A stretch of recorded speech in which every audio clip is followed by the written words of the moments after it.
From a man's perspective, marriage might feel like constantly being threatened. Having faith in another person to refrain from pulling the trigger does not eradicate the danger. It is perilous to enter into a contract when the other side has reasons to breach it. I am exacerbated by the shockingly high divorce rate, in which women initiate the bulk of divorces. Since males have long suffered disproportionately from unfavorable decisions, despite their cries for change going unheeded, it is clear that the judicial system needs reform.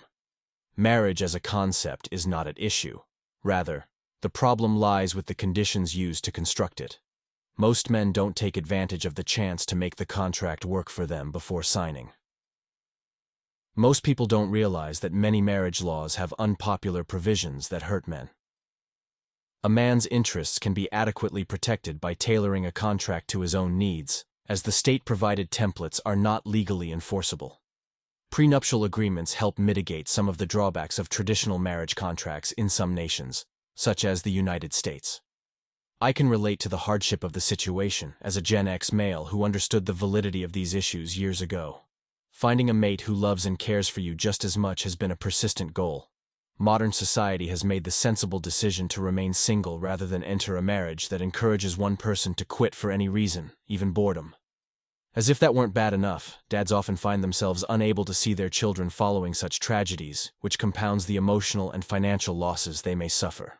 Seeing marriage in this light makes it seem like a really bad idea, and it's heartbreaking to think about. Manipulating males has become second nature for women. These days, it's hard to find a woman with strong moral principles. It should be noted that the disintegration of families occurred before feminism came into being. Despite what people may think, family breakdowns were actually happening earlier, and it wasn't because women couldn't be independent.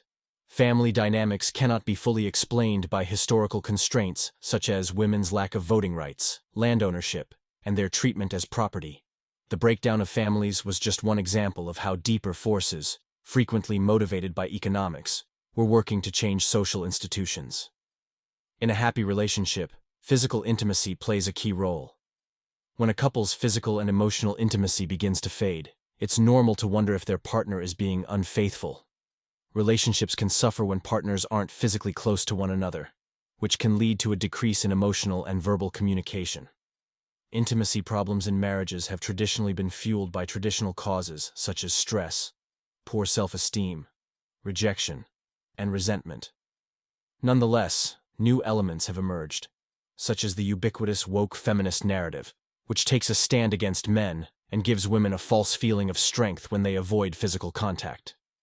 This story has influenced men's desire to get married to women and has helped fuel movements like men going their separate ways. The environment has grown increasingly intricate due to a multitude of factors that go beyond mere historical background. As far as interpersonal closeness goes, a 2019 survey uncovered some intriguing tendencies. Among 659 couples polled, 19% said they were in an intimately distant marriage. A few of these couples went more than a year without engaging in any form of sexual intimacy, while the majority of them had only engaged in it once or twice in the past year.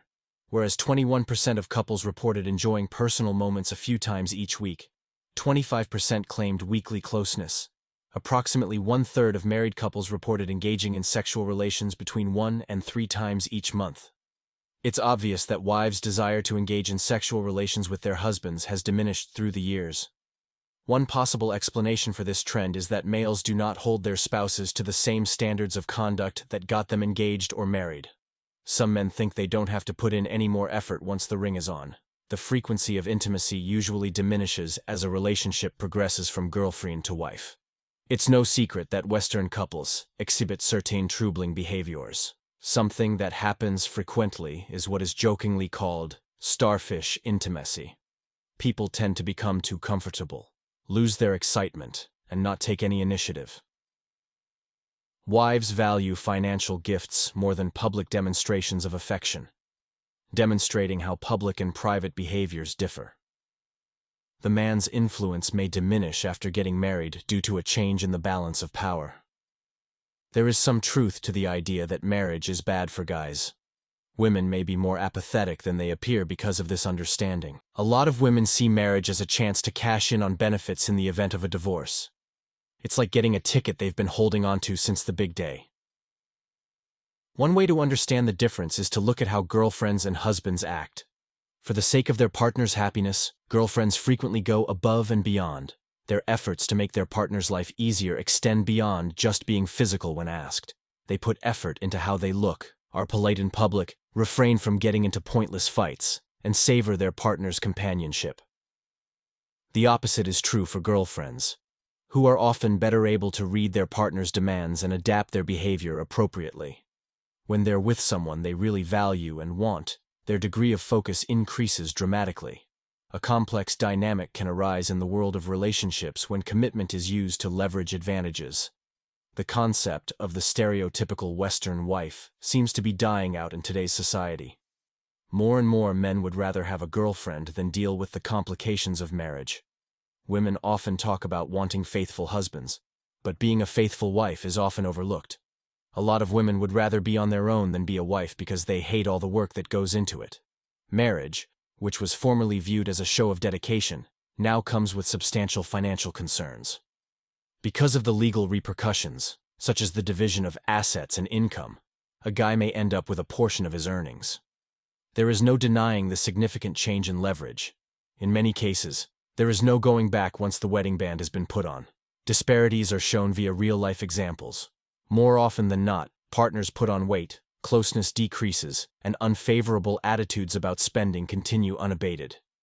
Many men, after becoming disillusioned with marriage as a whole, find fulfillment in dating, where they may enjoy life to the fullest without the added responsibilities. Cutting ties with those who cause more trouble than they're worth has become an important decision. A rising percentage of men are opting out of marriage altogether due to the unfavorable risk-reward ratio. And that concludes today's discussion on MGTOW voice. Don't forget to like, subscribe, and hit that notification bell to stay updated on future videos. Share your thoughts in the comments below, and I'll see you all in the next video.